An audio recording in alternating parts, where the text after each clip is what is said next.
Hey, what's up guys? Today, I'll show you a supernatural horror film named Evil Dead Rise. Spoilers ahead, watch out and take care. The film begins with three young individuals venturing into a suburban woodland for a day out. Jessica, who suffers from motion sickness, immediately flops onto the bed upon reaching the campsite. Her friend Teresa is worried about her and decides to check on her. Pulling back the curtain, Teresa finds Jessica lying motionless. She tries to wake her up, but Jessica doesn't respond, as if she hasn't heard anything. Seeing this, Teresa decides to keep her company, settling down and starting to read her book. Suddenly, Jessica's body begins to convulse. She abruptly sits up, eerily reciting the contents of Teresa's book. A chill runs down Teresa's spine. She quickly closes the book and rushes to check on Jessica, only to find her tumbling off the bed. Jessica begins to vomit a liquid.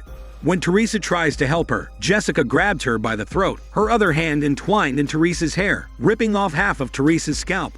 In agony, Teresa manages to escape the room, collapsing in front of their friend, who is too stunned to understand what's happening. Jessica staggers out after her, making her way to the edge of a lake. She picks up a drone and, using its propellers, slashes her own neck before plunging into the water. The friend jumps into the lake in a desperate attempt to save her. Teresa tries to stop him, but it's too late. She watches in horror as Jessica brutally kills him in the water. After that, Jessica emerges from the water, a sinister smile on her face as she stares at Teresa on the shore, indicating Teresa's impending doom. The scene shifts to an apartment about to be vacated. The woman, Ellie, resides here.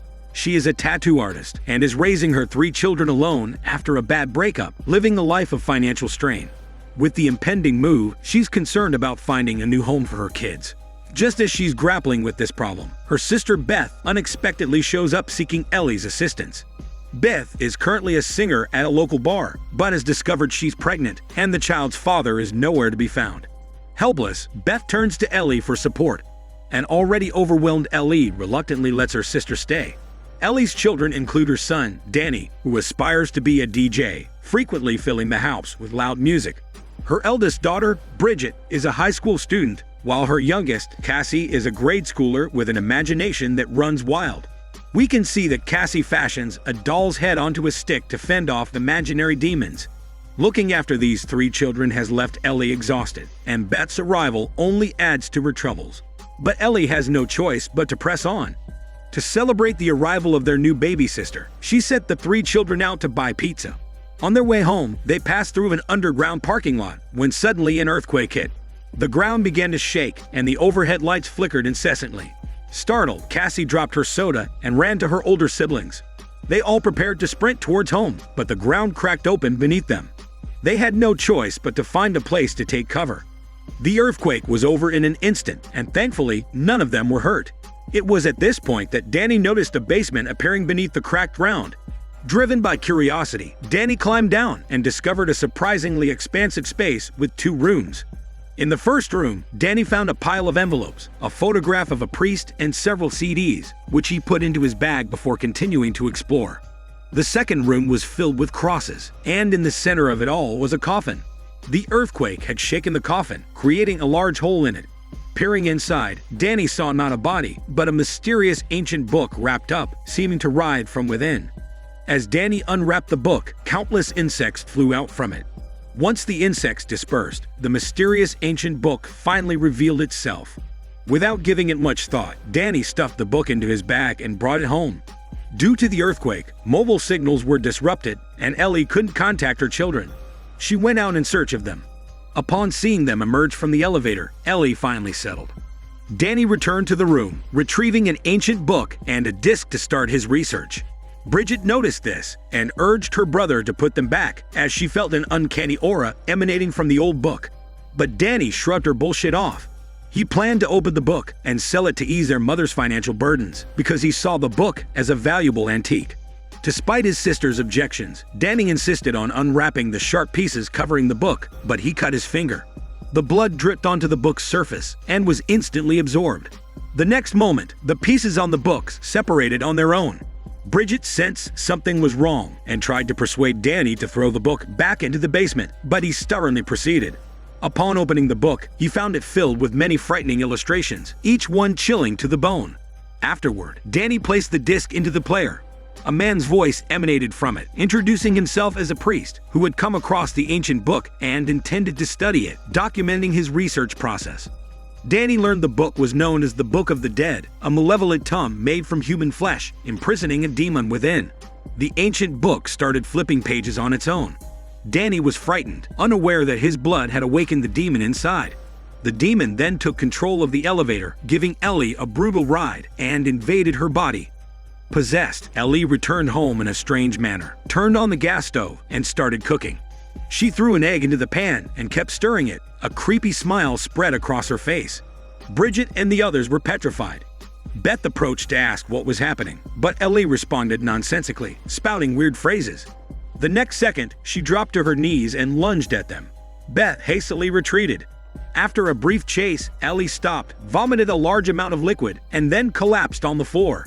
Beth called for Danny, and they attempted to take Ellie to the hospital, but the elevator was already broken. Left with no choice, they carried Ellie back into their apartment and placed her on the bed. At that moment, two neighbors heard the commotion and rushed over to help, joining in prayer for Ellie. Afterward, the two set out to break open the fire escape to get Ellie to a doctor. Unfortunately, the entire apartment complex was under demonic control and they couldn't escape. Beth was at a loss. She ran to her sister's bedside and broke down in tears. Suddenly, a sound came from Ellie's phone beside her, followed by the screen shattering. A fly landed on Ellie's eyeball, and her eyelid twitched before she abruptly sat up, startling Beth. The children ran over at the sound to see what was happening.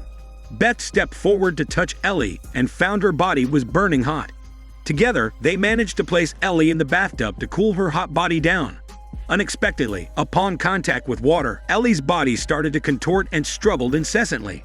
She then levitated out of the tub, crawling towards Beth in a strange position, mouth wide open, roaring like a goose. The frightened children ran out of the room to escape the noise. Soon, Ellie emerged, holding shards of shattered glass, charging towards Beth. The latter promptly stepped back and raised her hand to shield herself, only to have the shards pierce her palm. Seeing this, Bridget shouted in protest. So Ellie redirected her attack to Bridget, pinning her to a table. She picked up a tattoo needle, preparing to drive it into Bridget's eyeball. Fortunately, Bridget turned her face to block the attack. Bridget's distressing cry attracted the attention of their neighbor, who was trying to break open the fire escape. Not understanding the situation, he called out to Ellie. The demon was drawn to him, lunging and savagely feasting on him, sending him straight to meet Jesus.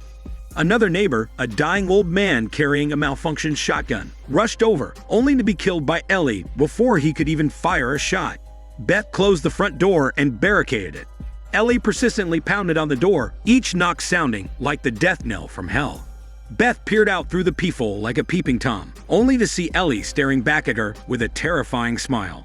In fear, she opened the window to seek help from outside. Coincidentally, an old scavenger was passing by below, but due to her chicken voice, Beth's cries for help were ineffective. Just then, Bridget noticed how much her mother resembled a photo in the ancient book.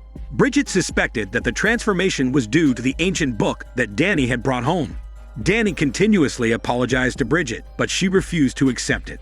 A conflict erupted between the siblings. Beth intervened just in time, pulling the two apart and calming them down. In the process, Beth also learned about the ancient book. She went into Danny's room and opened the Book of the Dead. The content inside sent chills down her spine. Danny then revealed the secrets of the book to Beth and produced an unfinished disc. Meanwhile, Bridget retreated to her room to clean the wounds on her face. Suddenly, her wounds began to split open and black blood started flowing from her. Not knowing what was happening, she ran to the kitchen to rinse her mouth and wash her face. Suddenly, she felt something in her throat, followed by a pile of filth that she vomited out, full of squirming worms. Upon hearing her mother's call, Cassie came to the front door and looked outside through the peephole. The demon seemed to sense who was on the other side and began to speak to Cassie in Ellie's voice, tricking her into opening the door. So Cassie unlocked the door. The next second, a large hand reached in, trying to grab Cassie. Fortunately, Beth and Danny heard the commotion and came running. Beth gave a swift kick to the demon's hand, managing to drive it back and relock the door. Danny and Cassie returned to their room to comfort each other. Just then, Beth heard a noise from the kitchen. She cautiously went to check and found Bridget squatting on the stove. Beth called out to her. Bridget slowly turned around and she was ceaselessly chewing on a glass cup. Clearly, Bridget had been possessed by the demon. She flashed a terrifying smile and spat a mouthful of blood onto Beth's face before grabbing a knife and crawling towards her. Beth fought back, kicked Bridget away, and threw a hammer at her. But Bridget was unharmed. She picked up the hammer and struck Beth's leg. In an instant, a piercing pain engulfed Beth. But she didn't give up, reaching out for anything nearby to throw at Bridget. Finally, she managed to knock Bridget down. Upon hearing the noise, Danny rushed over. But Bridget stood up and chased after him. He ran back into his room, but Bridget broke in. The moment she saw Cassie, she switched her target. Seeing this, Cassie held up a stick in confrontation. The possessed Bridget charged forward, causing the stick to be pierced through her brain. Bridget barely pulled it out, but didn't last long before she collapsed onto the floor. Cassie was frightened, and Beth stepped forward to comfort her. After that, Beth went to Danny's room, intending to listen to the latter part of the disc, hoping to find a way to eradicate the magic. But the player was damaged in the previous fight. Luckily, Beth managed to repair it. She inserted the disc, and as it started to spin, the voice of a priest came from within. It turns out the priest used his blood to open the Book of the Dead and summon the demon within, attempting to converse with it. However, the demon was bloodthirsty and powerful, and the priest couldn't control it. In the end, the priest regretted releasing the demon and warned future generations to step away from the book, saying that the demon can't be destroyed unless its body is shattered and sealed back into the Book of the Dead. As the recording played, Ellie at the door seemed to sense something and became restless. Even Bridget, who had passed out, stood up and pounced at Cassie in the room. To save his sister, Danny stabbed Bridget in the abdomen, causing the blood to gush out. Unaffected, Bridget charged at Danny, pulled out the knife, and stabbed it into Danny's arm. Just then, blood spurted from Bridget's mouth, drenching Danny's face. Danny screamed in terror. Then Bridget pulled out the knife from Danny's arm, ready to end him. Danny grabbed the gas cylinder, lit it, and aimed at Bridget. Instantly, Bridget was engulfed in flames, struggled for a bit, and then collapsed on the floor. In the room, Beth finished listening to the recording, falling into despair because the priest didn't mention how to shatter the demon and send it back into the book. At that moment, Ellie sneaked into the room through the ventilation duct. Beth, noticing Ellie's reflection in the glass behind her, grabbed the scissors off the floor without hesitation, stabbing Ellie in the neck.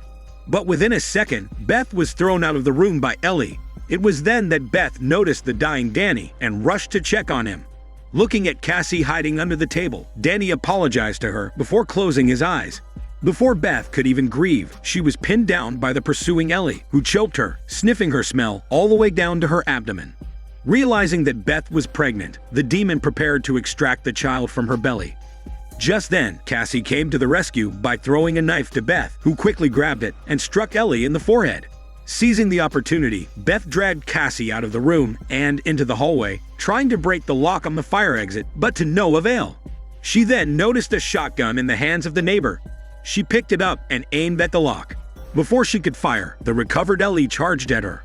Beth turned and shot Ellie in the leg, then quickly reloaded the shotgun, intending to deliver the final blow. Seeing this, the demon transferred its host to the neighbor, who grabbed Beth's leg, causing her to miss her shot and hit Ellie's arm instead. Seeing this, Beth swung the butt of the gun at the neighbor's face. However, the terror of the demon was far from over. All the dead rose again, roaring at Beth. Seeing this, Beth pulled Cassie into the elevator, which started working again. The elevator descended rapidly, but blood began to seep in, quickly flooding it. Luckily, the elevator reached the parking lot just in time, and the opening doors allowed the blood to rush out, saving Beth and Cassie. Beth quickly woke up Cassie, got her into a car, and drove toward the exit. In their panic, they drove the car's rear wheel into a pit, leaving it unable to move forward. The iron door behind them began to shake. The demon reappeared to flex its figure, this time piecing together all the bodies to form a monstrous entity that crawled towards the car. Beth and Cassie hid on the other side of the car. Tension filled the air as Beth slowly moved, trying to locate the demon. But the sudden appearance of the demon startled Beth, who then pulled Cassie to the rear of the car, using it to play a game of hide and seek with the demon. At that moment, Beth noticed that the main gate leading outside was about to close. It was their only chance of survival. So Beth and Cassie made a mad dash for the gate. Right before the gate shut, Beth managed to leap through the gate with Cassie. Unexpectedly, the demon appeared out of nowhere, seizing Cassie by the leg and dragging her back. The demon then threw her into a car and picked up a chainsaw that was on the vehicle, advancing towards Cassie. Beth smashed a nearby chain link fence and rushed back, firing a shot at the demon to draw its attention. Cassie seized the opportunity to crawl underneath the car. The demon turned to attack Beth, throwing the chainsaw at her. Beth stumbled backward to avoid the weapon, but in the process, she slipped, falling to the ground with her gun. The demon closed in, grabbing Beth and attempting to drag her into the wood chipper. In the nick of time, Cassie stood up and cut the power to the wood chipper. After breaking free from the demon's grasp, Beth picked up the chainsaw from the ground. She signaled Cassie to turn the wood chipper back on, and then charged at the demon. In that way, they managed to dismember the demon. In the end, the demon's physical form dissolved into a cloud of blood, flying through the air. Beth left the scene with Cassie. After some time had passed, a female tenant from the apartment arrived at the underground parking lot. She was Jessica, the possessed girl from the beginning of the movie. It's shown that the demon was not vanquished, but simply found a new host, continuing its deadly game. This is Daniel CC Movie Channel. Stay safe and enjoy your day.